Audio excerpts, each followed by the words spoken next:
আর এখন এমন একটা প্রধান করেছি আমি করেছিলাম কোরআন মাথায় রেখে আমি আরাবুল ছাড়া চলবো না। দুটো ছেলের হাত ধরে নিয়ে গিয়ে মাথা শুয়ে আমি আরাবুল ইসলাম ছাড়া চলবো না। তারা কোরআন মানে 24টা ঘন্টা মাল খেয়ে পড়ে থাকে, তারা কোরআন মানে 24টা ঘন্টা। এরা মানুষের পরিষেবা দেবে, এরা মানুষের সার্বিক উন্নয়ন করবে। তোলা তোলা ছাড়া 24টা ঘন্টা সারা রাত মাল খেয়ে পড়ে থাকে। আর সারা রাত এই কিছু তোলাবাজ নেতারা রাস্তায় ঘুরে ঘুরে বেড়ায়, কোথায় মাটি পড়ছে, কোথায় মাটি কাটা হচ্ছে, কোথায় যে টাকা নিতে হবে, কোথায় যে তোলা তুলতে হবে। এদের কাজ হচ্ছে সারাটা দিন মানে ঘুমানো আর রাত্রি নিশাচর প্রাণীর মতন ঘোরা। এদের কৃষ্টি কালচার হচ্ছে। তৃণমূলটা কেন করবে?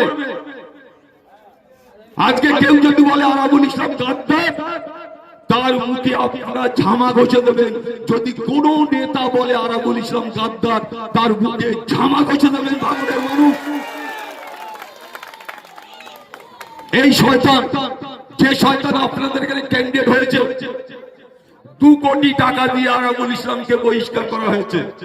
কেন? আরাবুল ইসলামকে দল থেকে না থাকালে এরা করে কেমনে খেতে পারবে না। একচেটিয়া তোলাবাজ। আমি একদিন বলেছিলাম যে উনি ওপার থেকে এপারে এসছে মধুর হাঁড়ি চষার জন্য। এই অপলব্ধ মধুর হাঁড়ি চষার জন্য আজকে ক্যানিং থেকে ভাঙড় এসছে। আর আমি প্রতিশোধ নেবার জন্য ক্যানিং এ দিয়েছি। এই হারমাত, এই তোলাবাজ, এই চোর, এই চিটিংবাজদের বিরুদ্ধে আমি আজকে ক্যানিং এ লড়াই করছি। ক্যানিং এর মানুষও আরাবুল ইসলামকে 4 তারিখে জেতানোর জন্য প্রস্তুতি তৈরি হয়েছে। আমিও জিতবো। নওশাদ সাহেব এখানে, আমি তো ফের বলছি যে লক্ষাধিক ভোটে জিতবে।